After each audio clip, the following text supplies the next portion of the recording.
Good morning dear students. जैसा कि मैंने बोर्ड पर आज का टॉपिक लिखा है फंडामेंटल थ्योरम ऑफ अर्थमेटिक। ये हमारा क्लास 10 का चैप्टर नंबर 1 का ही एक टॉपिक है।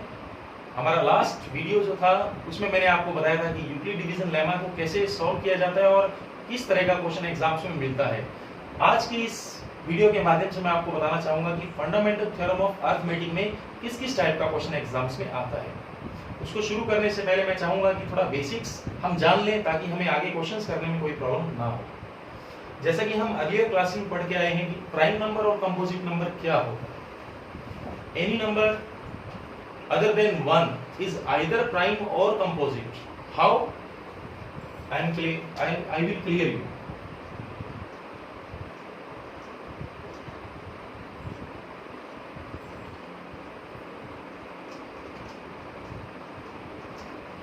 मैंने यहाँ बोर्ड पर कुछ काउंटिंग लिखा है 1 to 10। इसमें मैं 1 को इरेज कर देता हूँ क्योंकि प्राइम और कंपोजिट जो होता है इनके अलावा 1 के अलावा होता है।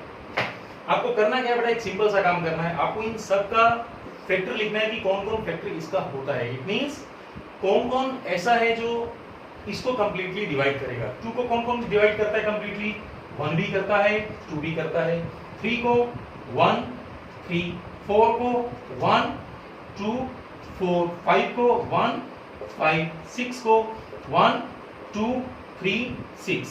इजीली हम बता सकते हैं कि कौन कौन किसको डिवाइड करता है। 7 को कौन करेगा, 1 और 7। 8 को कौन डिवाइड करता है, 1 करता है, 2 करता है, 4 करता है, 8 करता है। 9 को 1 3 9, 10 को 1 2 5 10। क्योंकि प्राइम नंबर और कंपोजिट को जानने के लिए ये बहुत जरूरी है कि हमें उसका फैक्टर पता होना चाहिए। क्योंकि जब तक हमें किसी नंबर का फैक्टर नहीं पता होगा हम इजीली नहीं बता सकते कि आइदर दिस इज प्राइम और कंपोजिट। अब आप यहां से इजीली आइडेंटिफाई कर पाएंगे कि कौन प्राइम है और कौन कंपोजिट है। आपको उसके लिए क्या करना होगा, आप अगर इसको ध्यान से देखें तो कहीं पर फैक्टर 2 है, कहीं पर 3 है, कहीं पर एंड सो ऑन ज्यादा है। आपको इन सब में से उसको आइडेंटिफाई करना है जिसमें या तो फैक्टर 1 है या वो खुद नंबर है जिससे आपने उसको डिवाइड किया। इट मींस अगर हम 2 की बात करते हैं, 2 को आप ध्यान से देखिए, 2 में क्या है, आइदर 1 और 2, या तो 1 या 2 खुद। 3 को अगर आप ध्यान से देखें आइदर 1 और 3। 5 को अगर आप ध्यान से देखें 1 और 5। 7 को आप ध्यान से देखें 1 और 7। इसमें कुछ ऐसे नंबर्स हैं जिनका फैक्टर या तो वो खुद है या 1 है। ऐसे नंबर्स को कहते हैं प्राइम नंबर। मैं लिख देता हूं यहां पर प्राइम नंबर कौन होता है। वो नंबर जिसका फैक्टर 2 होता है, या तो 1 या वो खुद इटसेल्फ। ऐसा नंबर जिसका फैक्टर या तो वो खुद होगा या 1 होगा इज कॉल्ड प्राइम नंबर। और जो बच जाता है it means these are in counting 2, 1 and itself 2 2 2 2। और कंपोजिट कौन होगा, जो प्राइम नहीं होगा।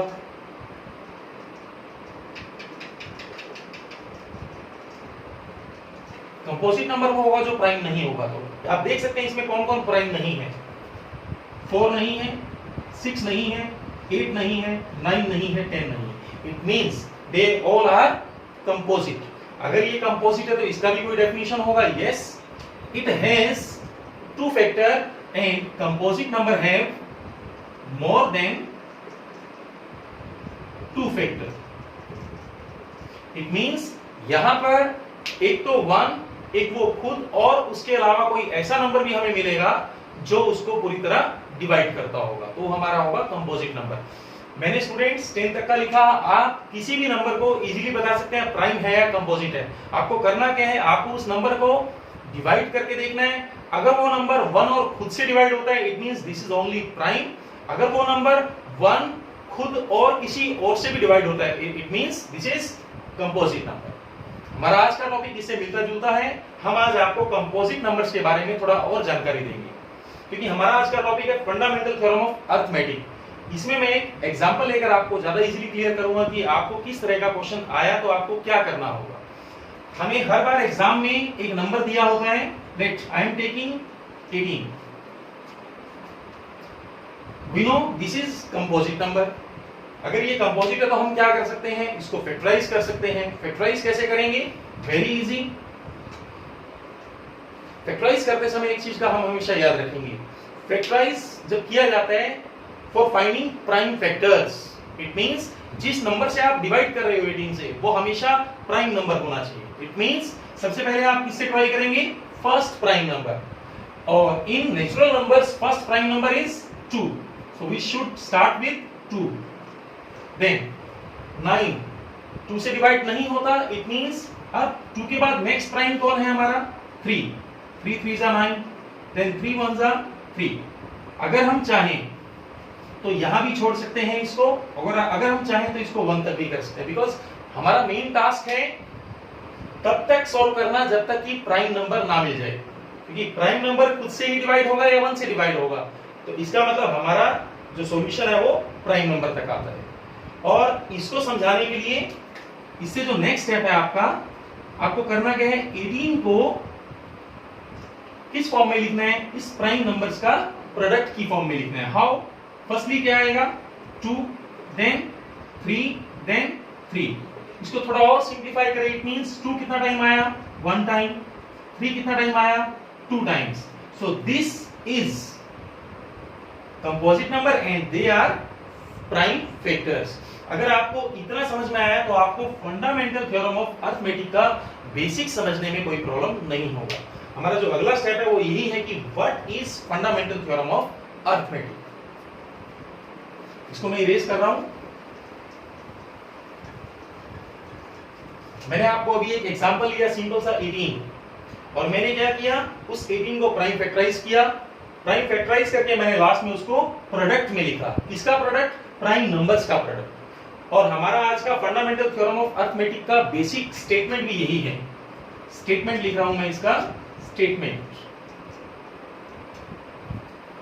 Every composite number. जो फंडामेंटल थ्योरम ऑफ अरिथमेटिक है इसको शॉर्ट फॉर्म में FTA बोल देते हैं हम लोग। ये हमेशा कंपोजिट नंबर में ही एप्लीकेबल होगा।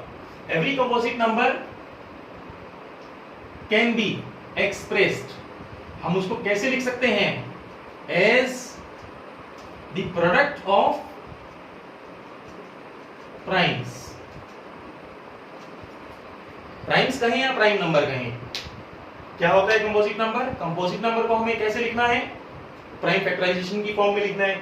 और एक चीज का हमेशा हम याद रखेंगे, जो हमारा प्राइम फैक्टराइजेशन होगा वो कैसा होगा। एग्जांपल मैं कहता हूं 6 मींस 2 3 जा 6। 2 को 3 से मल्टीप्लाई करके हमेशा 6 आता है। ऐसा नहीं है कि आज 6 आएगा और कल 8 आएगा, परसों 10 आएगा। 8 2 2 जा 4 2 जा 8। It means every composite number must have unique solution. इसका मतलब क्या होगा, कंपोजिट नंबर प्रोडक्ट में तो लिखा जाएगा और उसका फैक्टराइजेशन कैसा होगा, यूनिक होगा। And its factorization is always unique. और उसका फैक्टराइजेशन कैसा होगा, यूनिक। इट मींस एग्जांपल के लिए मैं कहता हूं, कोई स्टूडेंट अगर कहे कि sir this is 18, I am writing as 2 3 3 and he writes as 3 2 3। मैंने अभी एक लाइन बोला कि सॉल्यूशन यूनिक आता है। अब 2 3 3 है, this is right answer, of course. 18 3 2 3 है, this is right answer, yes of course. But मैंने यहां एक लाइन लिखा यूनिक, तो अगर यूनिक लिखते हैं इसका मतलब क्या होता है कि दोनों का सॉल्यूशन एक आना चाहिए था। यस एक आना चाहिए था, पर यहां पर कितना सॉल्यूशन है, 2। इसलिए मैं यहां पर एक लाइन और ऐड करूंगा, apart from the order of prime factors. It means every composite number can be expressed as a product of prime number की प्रोडक्ट की फॉर्म में लिखेंगे। प्राइम फैक्टराइजेशन कैसा होगा, यूनिक होगा। और उसका जो apart from the order of the prime factor, it means उसका जो ऑर्डर है आगे पीछे लिख सकते हैं आप, कोई 2 से डिवाइड करता है 18 को, कोई स्टार्टिंग में 3 से डिवाइड करेगा। अगर वो 3 से डिवाइड करता है, ऐसा नहीं है उसका क्वेश्चन गलत है, बट सही रूल ये है कि हम क्या करेंगे, स्मॉलेस्ट प्राइम से शुरू करेंगे और लास्ट तक जाएंगे जब तक हमारा लास्ट नंबर प्राइम नहीं आ जाता। तो इस तरह से हम easily fundamental theorem of arithmetic को समझ सकते हैं। कि कोई भी एग्जांपल, मैं एक और एग्जांपल लेता हूं, उससे ज्यादा क्लियर होगा आपको।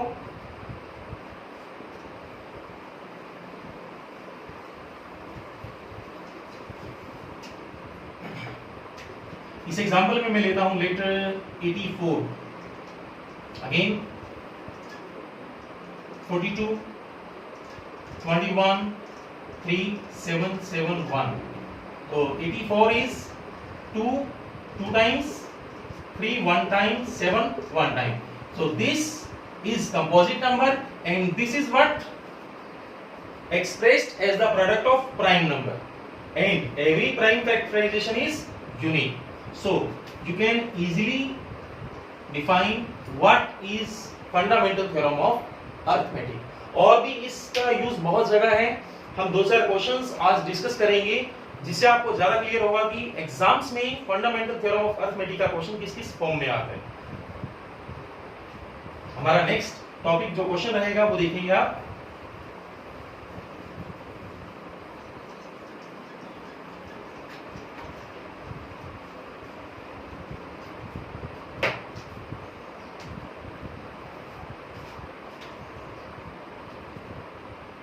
क्वेश्चन ले लेते हैं हम। मैं जो क्वेश्चन लूंगा वो आपका एनसीईआरटी का ही ये क्वेश्चन है, बहुत बार एग्जाम में देखा जाता है, 2 या 3 नंबर में हमें मिल जाता है। शो दैट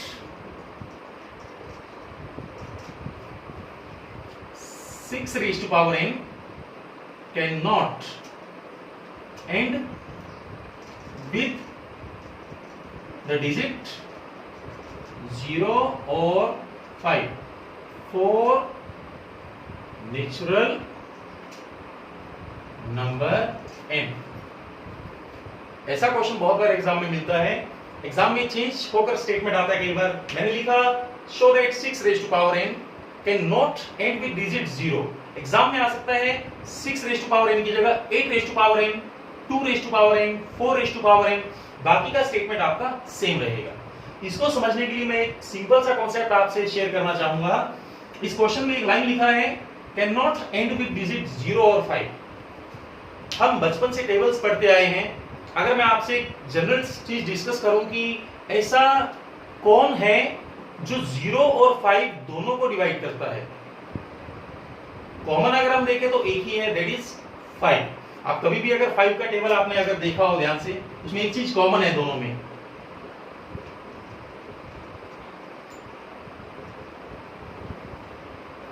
और वो कॉमन चीज क्या है?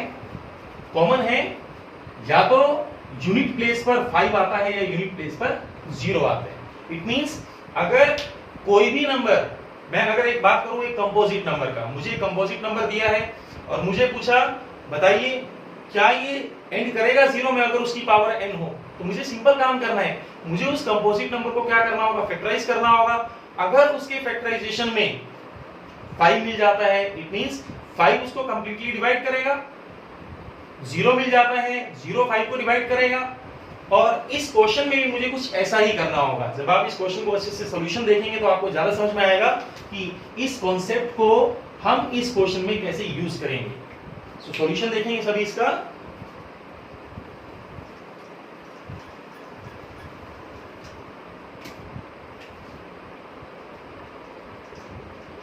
सॉल्यूशन एक बात तो बड़ा सिंपल है, कोई भी नंबर एंड कब करेगा? जब या तो 0 होगा लास्ट में या 5 का मल्टीपल होगा। It means for any number 6 raised to power n can end with digit 0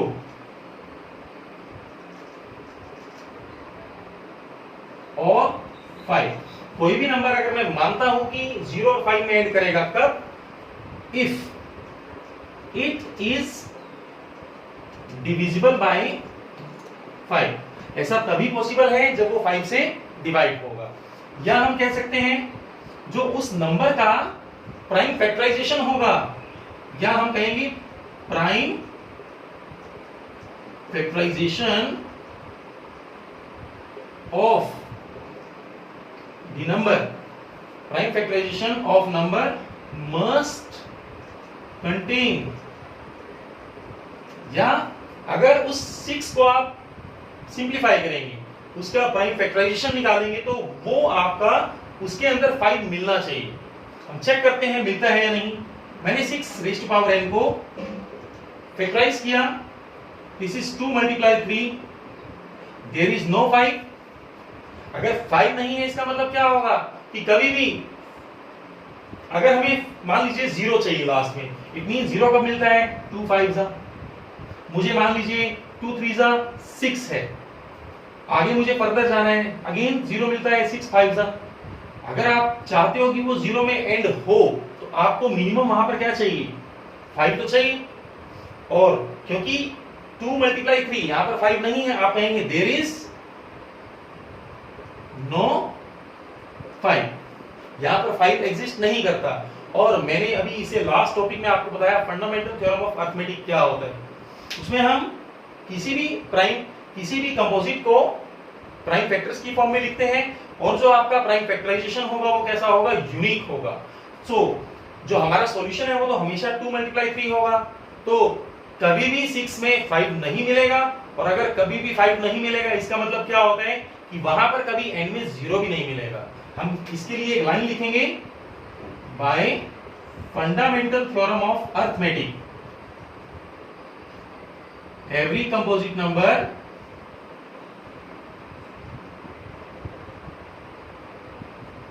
have unique prime factors,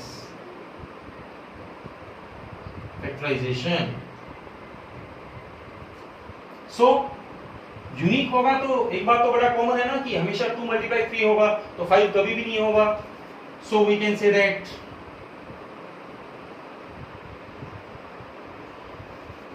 6 raised to power n cannot end with the digit 0 or 5 for any natural number n, because अगर हमारा prime factorization में students 5 होता तो हमारा answer होता yes, it must be and with digit 0। क्योंकि यहां पर प्राइम फैक्टराइजेशन में 5 नहीं है, तो इस पूरे क्वेश्चन का एक ही कॉन्सेप्ट है, दैट इज अगर प्राइम फैक्टराइजेशन में 5 मिलता है then we can say that this can end with digit 0। चाहे क्वेश्चन में 6 रेज़ टू पावर n हो, चाहे 12 रेज़ टू पावर n हो, चाहे 2 रेज़ टू पावर n हो, ऑलवेज वी गो फॉर 5। अगर 5 नहीं मिलता we can say that this is not end with the digit 0। This is first type. इसे next जो टाइप है वो बहुत इंपॉर्टेंट है, और उसका क्वेश्चन 2 या 3 नंबर में हमेशा एग्जाम में मिलता है, तो उसको ध्यान से देखेंगे सभी।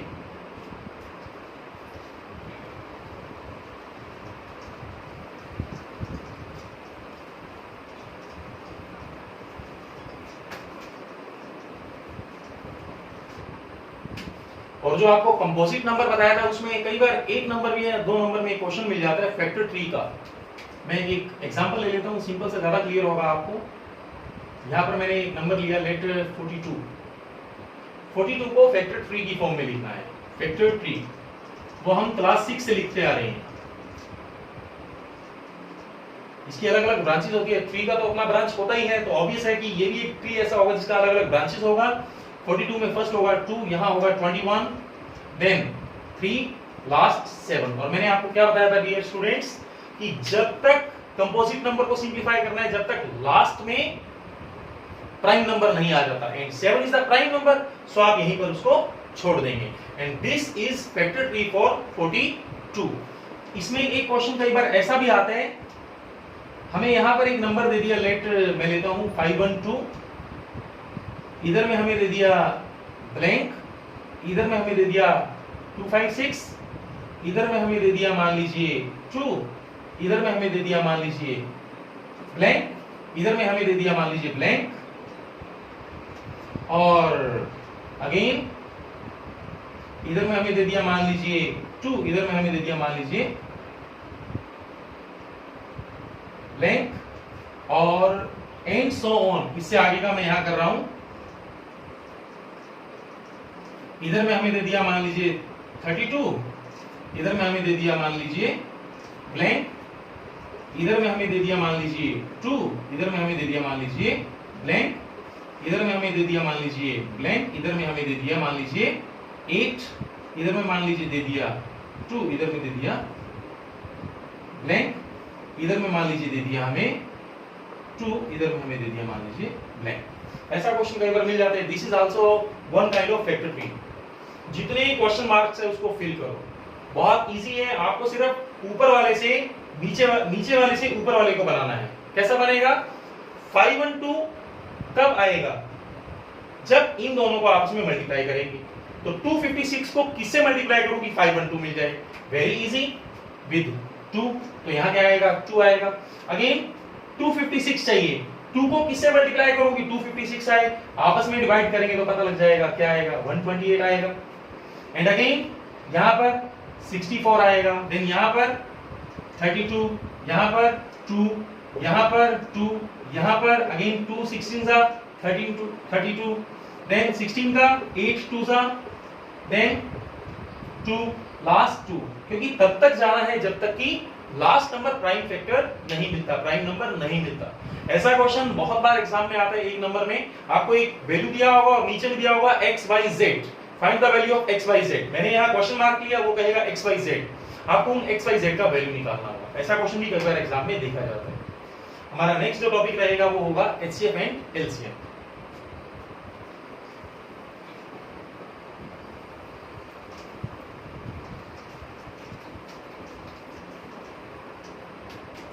HCF एंड LCM हम पहले भी जूनियर क्लासेस में पढ़ते आए हैं।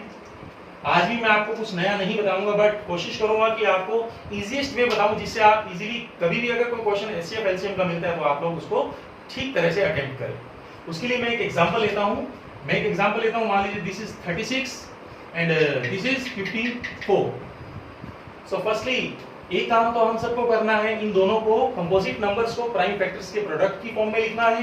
सो पहले मैं 36 को लिखता हूं 18 9 3। आप चाहें तो यहां तक भी छोड़ सकते हैं, चाहे तो 3 1 जा 3 भी लिख सकते हैं। Then 54, this is 27, then 3, then 3। Next step 36 को हम प्रोडक्ट्स की फॉर्म में लिखेंगे। 2 कितनी बार आता है? 2 टाइम, 3 2 टाइम। 54 को हम प्रोडक्ट की फॉर्म में लिखेंगे 2 1 जा 3, 2 पावर 1 3 पावर 3। अब हमारा मेन कॉन्सेप्ट आता है what is HCF and what is LCM। HCF के लिए आपको एक सिंपल सा काम करना है। आपको ऐसा प्राइम नंबर ढूंढना है जो दोनों में हो। हम चेक करते हैं 2 यहां भी है, 2 यहां भी है, 3 यहां भी है, 3 यहां भी है। अब वो प्राइम नंबर जो दोनों में है उसका ये देखो कि दोनों में से लीस्ट पावर कौन सा है। मैं चेक करता हूं यहां पर 2 का पावर कितना है? 2। यहां पर 2 का पावर कितना है? 1 and least value is 1। So first thing least power को हमें यहां लिखना है। सेकंड थिंग अगेन अब हम बात करेंगे सेकंड प्राइम की 3 यहां भी है, यहां भी, इट मींस दोनों में कॉमन है। कॉमन है फिर आपने देखना है इसमें स्मॉलेस्ट पावर कौन है? लीस्ट पावर कौन है? 2, it means 3 raised to power 2। Then multiplying 2 3 3s are 9, then our HCF is 18, it means 18 is the highest common factor among these two. Now we go for LCM। LCM के लिए एक simple trick है। जैसा HCF में आपने क्या किया? Least power को अलग किया। अब LCM में क्या करेंगे? जितने भी प्राइम हैं, चाहे कॉमन हो ना हो, जितने भी प्राइम हैं उनका हाईएस्ट पावर आपको लिखना है ढूंढ। जैसा 2 यहां भी है, यहां भी है, हो ना हो, मान लो 2 यहां होता यहां नहीं होता, कोई बात नहीं, लेकिन हमें उसका हाईएस्ट पावर ढूंढना है। तो 2 का हाईएस्ट पावर कौन है? 2 है। 3 का हाईएस्ट पावर कौन है? 3 है। इट मींस आप अगर स्मॉलेस्ट कॉमन पावर ढूंढेंगे तो आपको क्या मिलेगा? HCF मिलेगा। और अगर आप हाईएस्ट पावर ढूंढेंगे, कॉमन हो ना हो बट हाईएस्ट पावर होना चाहिए प्राइम का, तो वो क्या होगा? LCM होगा। इट मींस 2 2 जा 4, this is 27, this is 108, highest power 2, यहां पर 3 3, it means 2 2 जा 4, यहां पर 3 3 3 and this is 108। अब ये तो है हमारा HCF LCM। इसी में एक क्वेश्चन आता है वेरिफिकेशन का, वेरीफाई करो। क्या वेरीफाई करो? एक क्वेश्चन दिया होता है first number multiply second number equal to HCF multiply LCM. 3 number में क्वेश्चन अगर आता है तो 2 नंबर का ये पार्ट होगा और 1 नंबर का ये पार्ट होगा आपका। फर्स्ट नंबर हमारा क्या है? We know this is 36। Second number क्या है? 54। नेक्स्ट एचसीएफ कितना आया? 18 एंड एलसीएम कितना आया? 108। जब हम इसको मल्टीप्लाई करेंगे तो हमें इजीली हमारा सॉल्यूशन मिल जाएगा। तो हमारा सॉल्यूशन देखते हैं क्या होगा। 18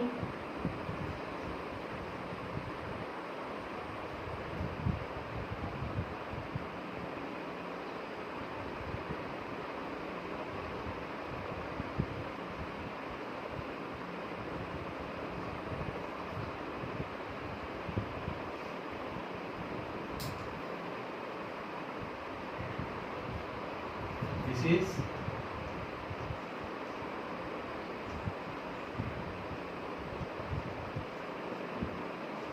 1924 आ जाता है हमारा 1924 1944।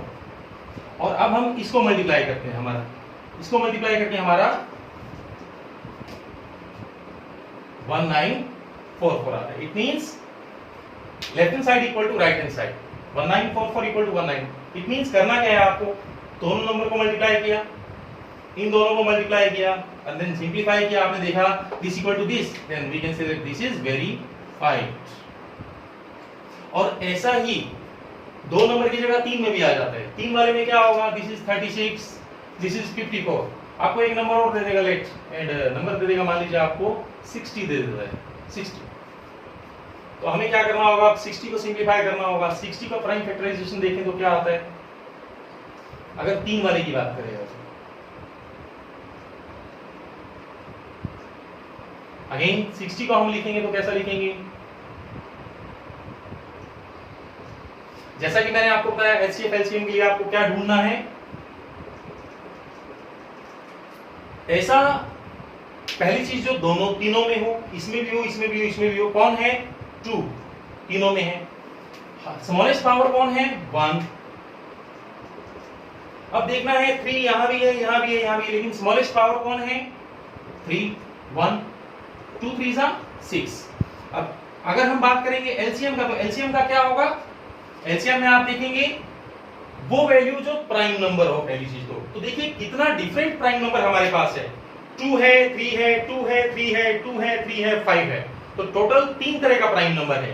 तो पहला 2 की बात करेंगे। 2 का हाईएस्ट पावर कितना हुआ? 2। 3 का हाईएस्ट पावर कितना हुआ? 3। 5 का हाईएस्ट पावर कितना हुआ? 1। जब इसको लास्ट में मल्टीप्लाई करेंगे तो आपका क्या आ जाएगा? एलसीएम। तो इस तरह से हम 2 वाला स्टेटमेंट होगा तो 2 में एचसीएफ एलसीएम निकालेंगे, 3 वाला होगा 3 में निकालेंगे। लेकिन एक चीज का याद रखिएगा, जो वेरिफिकेशन 2 वाले के लिए पॉसिबल है वो 3 वाले के लिए पॉसिबल नहीं है। कई बार पूछता है 1 into 2 into 3 is equal to HCF into LCM। हम हमेशा कहेंगे no this is not equal. ये हमेशा इक्वल नहीं होगा, ये कभी भी इक्वल नहीं होगा। हमेशा 2 वाला केस वेरीफाई होगा, 3 वाला केस वेरीफाई नहीं होगा। और भी बहुत सारे एग्जांपल्स हैं, 1-2 एग्जांपल और हम आज आपसे डिस्कस करेंगे जो एग्जाम्स में अक्सर पूछे जाते हैं। नेक्स्ट है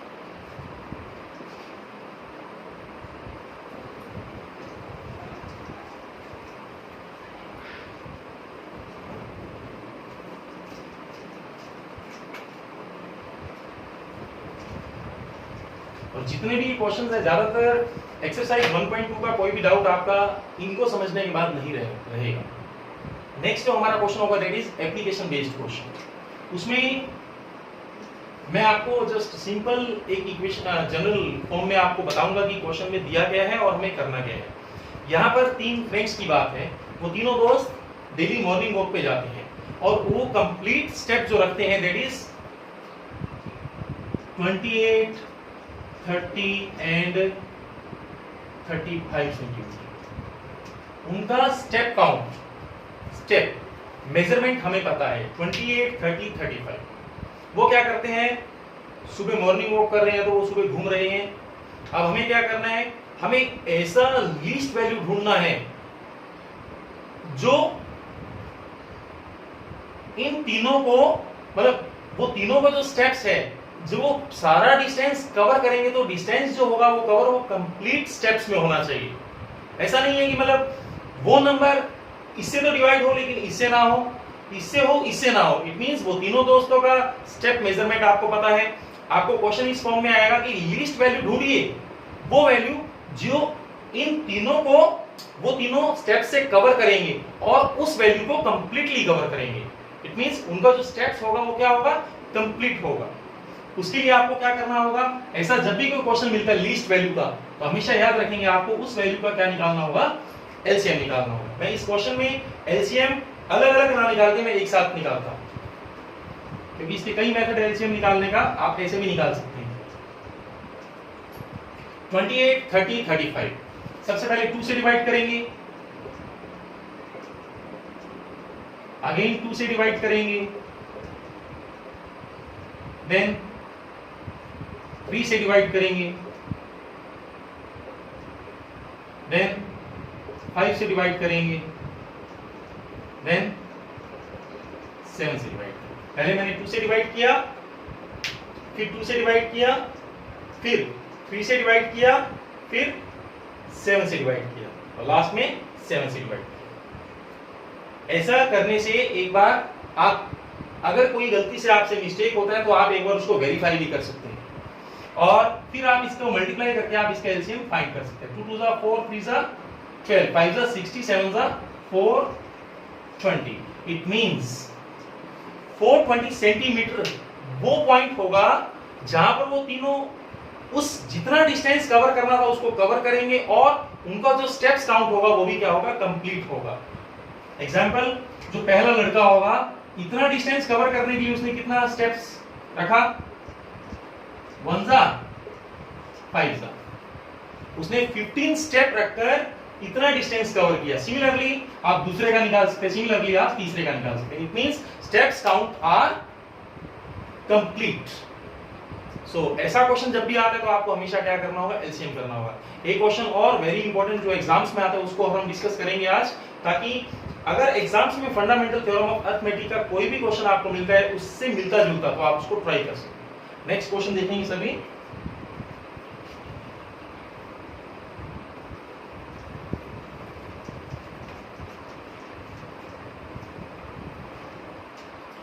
नेक्स्ट क्वेश्चन है आपका, find the least value, least possible value which is divided by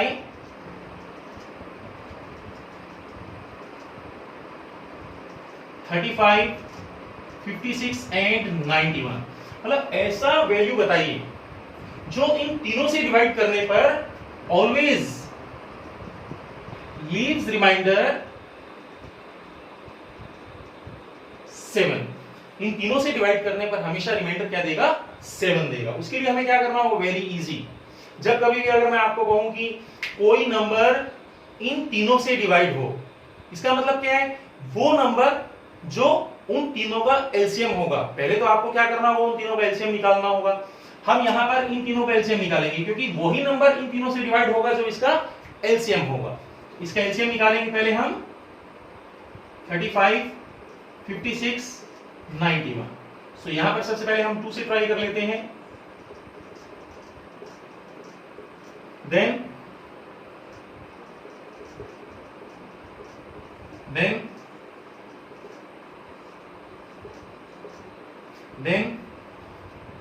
5 से, देन 7 से, देन लास्ट 13 से। और इन सब को मल्टीप्लाई करते हैं। अब एलसीएम देखते हैं हमारा क्या आता है। हम इसको मल्टीप्लाई करेंगे,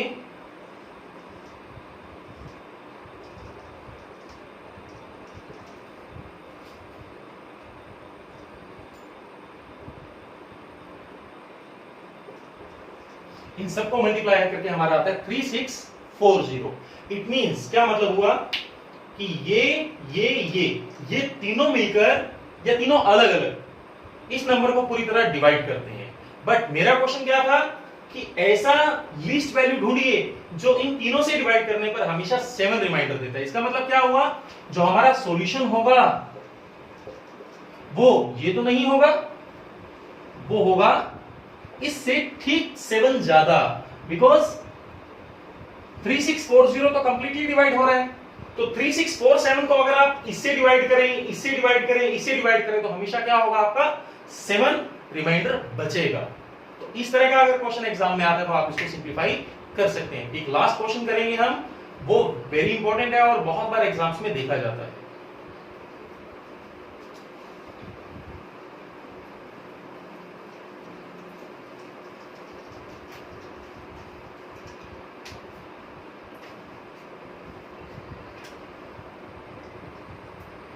वो होगा आपका question,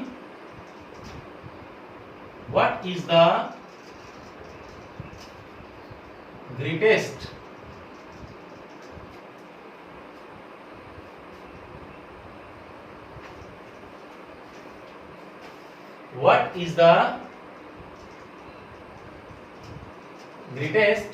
six digit number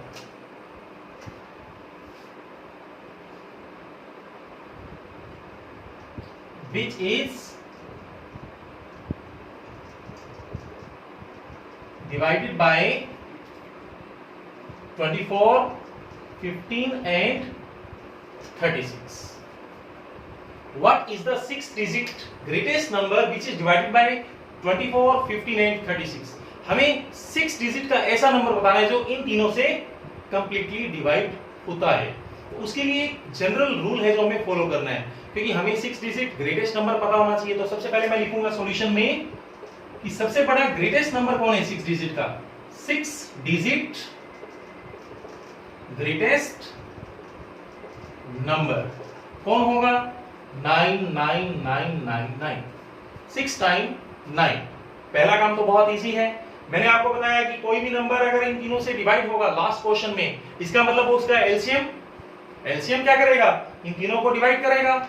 it means आप इन तीनों का एलसीएम निकालेंगे, आप कहेंगे एलसीएम ऑफ 24, 15 एंड 36 क्या आएगा, देख लेते हैं हम लोग। हम चाहे तो अलग अलग प्राइम फैक्टराइज कर सकते हैं, चाहे तो एक नहीं कर सकते हैं, जैसा आप करना चाहें आप वैसे करेंगे। 12, 15, 18, 6, 15, 9,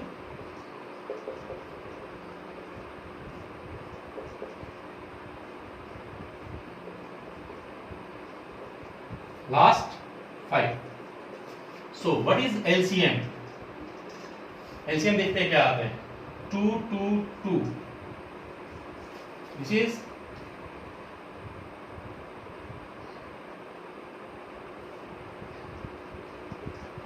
360.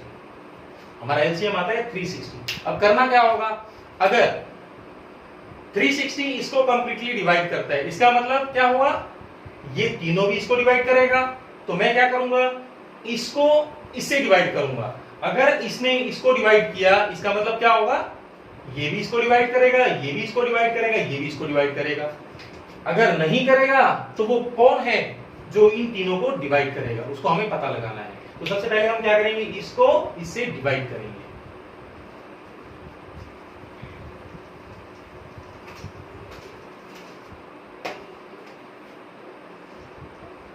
This is 99999, this is 360। सबसे पहले 2 पर ट्राई करते हैं, देन 9729।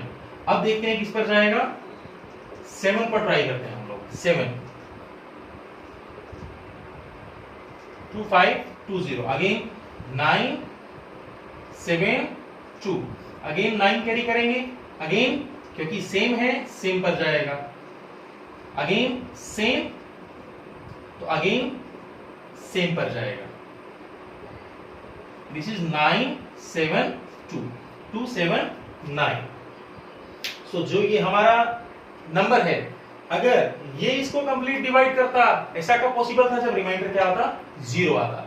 क्योंकि इसने इसको कंप्लीटली डिवाइड नहीं किया, इसका मतलब वो कौन नंबर है जो इसको कंप्लीटली डिवाइड करेगा, वो हमारा सॉल्यूशन जो होगा वो क्या होगा, this 6 digit highest number minus जो हमारा रिमाइंडर बचता है, क्योंकि अगर रिमाइंडर ना होता तो ये डिवाइड करता, अगर हम रिमाइंडर को सब्ट्रैक्ट करेंगे तो वो नंबर बचेगा जो इसको कंप्लीटली डिवाइड करेगा। 9 - 9 0, 9 - 7 2, 9 - 2 7, so 999720 is the number which divides 24 15 36।